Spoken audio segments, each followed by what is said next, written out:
Hello, friends. I want to introduce a book that I just read that I'm really excited about. I learned a lot from it, and it at the same time interwove with and synthesized with a lot of the things that I've been studying in philosophy. This book is called Beauty and Imitation by Daniel McInerny, and it is a philosophical reflection on the arts. My goal is to go through chapter by chapter and kind of explain it, reflect on it, summarize it, help people who might be reading it, uh, maybe encourage you to pick it up and read it yourself. So, like it says, it's about beauty and imitation. Uh, it's about a philosophy of art, in particular, the Aristotelian-Thomistic approach to art, what that means, and to beauty. So he begins with this quote, Daniel McInerny. He says, "The human person is an agent of truth. And one of the most important ways in which the human person seeks truth is through the arts." Right? So that's already a very profound philosophical statement. The human person is an agent of truth. Great way to begin. Similar to the way Aristotle begins, right?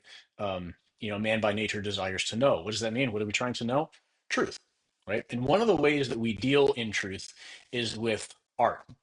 Many of us don't think of art that way. Contemporary society, we don't think of art, the music that we listen to, the shows that we watch, the movies that we see. We don't think of it as a search for truth, and yet that's what McInerny is positing here right away in this opening line. Um, but one of the other things about art that we know is that we enjoy it. We go back to it because there's this enjoyment, this pleasure that we have in art, right? In experiencing art. So why do we do that? And how does that resonate with what McInerney is saying? And it takes the rest of the book for him to say that. So I won't get into it now.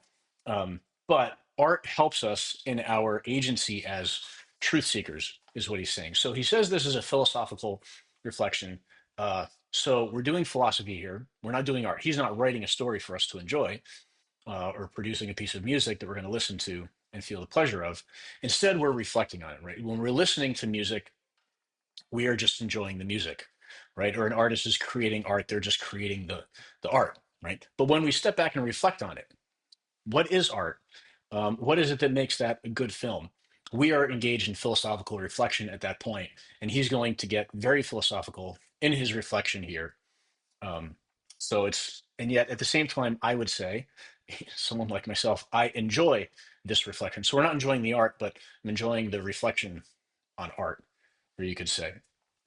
And he is clear here. He is presenting the Aristotelian Thomistic view of art, and it's embedded in the whole Aristotelian Thomistic metaphysics and worldview, and in particular Thomistic, right? Because in this he does refer to the Catholic imagination, and that would be beyond what Aristotle said, and into what Aquinas had said about God and the nature of creation, etc. But a lot of it is also included in with what Aristotle had said.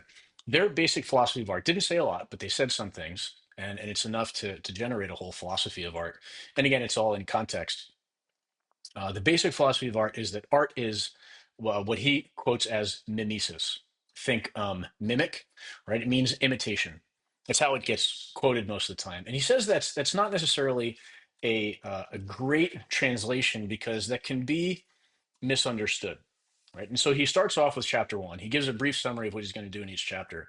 And he says in chapter one, he's going to explain what he means by that. It's not just copy. It's not just like a photograph and that's it.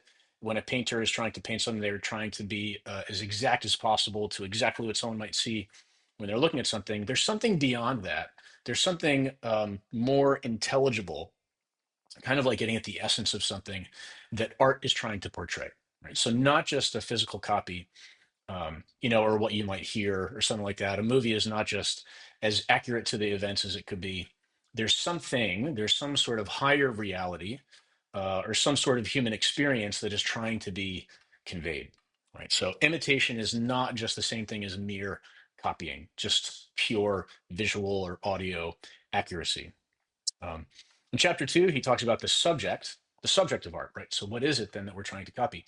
And he says ultimately it's human beings in action.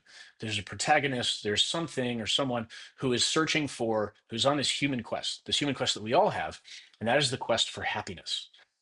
All art, in the end, is about this human quest for happiness. and presenting some experience, either fulfillment or the lack of fulfillment, right? Someone failing to reach that human happiness. And then three, since art is about this quest, this thing that people are doing, humans in action, there's a moral education that takes place. Moral in the sense of what we do, how we behave, the way we engage in the world around us, the decisions that we make in our lives. There's a moral to the story. And so there's a moral argument, right? Every story presents a moral argument of some kind. Um, Okay. And then chapter 4, he gets into what he calls the Catholic imagination.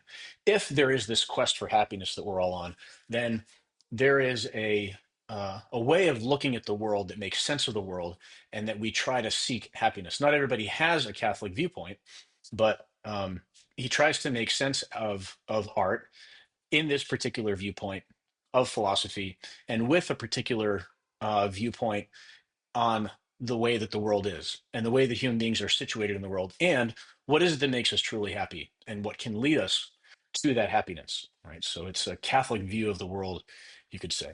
Chapter 5, he talks about artists and community, how artists develop their talents, how they learn from somebody else, and yet there's room for innovation, new artistic styles, new artistic insights, and even new arts to pop up. Part 2, which is chapters 6 and 7, he talks about the experience of the audience. So, what is it that the audience goes through? How is it that we, experience the art? How are we educated by it? What is the encounter that we have with the artifact that the artist has created? And at the same time, there's a level of enjoyment that we have, that we should have, right? That's supposed to be part of the art. Then, after parts 2 and 3, he has an interlude, and it's this imagined conversation of a character from a Tolkien story, J.R.R. Tolkien story. And really, it's two philosophies that are kind of posed against each other, where art is just about beauty, but then there's another character that has this viewpoint that McInerny is endorsing here, where it's the Aristotelian-Thomistic view that art is about imitation. Beauty, of course, plays a role, but it's a dialogue. And that's the closest thing that you get to really a debate, a dialectic, you could say, between the Aristotelian Thomistic philosophy of art and other philosophies of art. Ultimately, his goal is to just present the Aristotelian Thomistic view, and so he does that here a little bit in contrast to the other view. But really, he's trying to present this one view. And he says, here's an interesting quote. He says, "This is why art is so immensely attractive to us. It invites us to see the intelligible in the sensible, and therefore, without ever leaving the sensible behind, to achieve insight or intelligence into what something is." It's that intelligibility, seeing what something is, that's part of that, what's being imitated, right?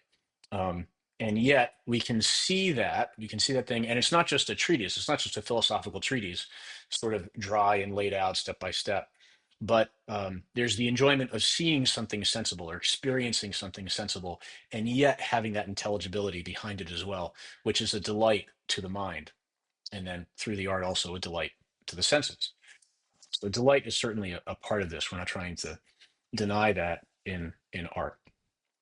Um, and so then in part 3, chapters 8 through 14, he takes a survey of a whole bunch of different art forms, right? Everything from music, poetry, painting, cinema, drama, the novel, um, and then in one of the last chapters, I think it's chapter 14, he talks about entertainment. The fact is, we all engage in viewing and experiencing art in different ways. Some of us have it constantly pumping in our ears. I see my students walking around in school and they've got the AirPods in, the earbuds. They are experiencing art constantly. Well, what is the nature of that art, and how ought we to use art? What is the kind of art that they're being exposed to, and what is it that's being imitated in the art that we experience, that is the common entertainment, and the effect that that can have on a whole society? um, the art that we have as our popular culture art, what does that tell us about who and what we are as a society? So again, his goal is to present the Aristotelian Thomistic view of art, of art as mimetic in nature, this imitation, but again, not just copying. It's this whole thing where there's this human experience that we're after, and delight is important. It's a part of what's being portrayed, what the artist is after, and how we come to understand and to be educated through the art that we experience.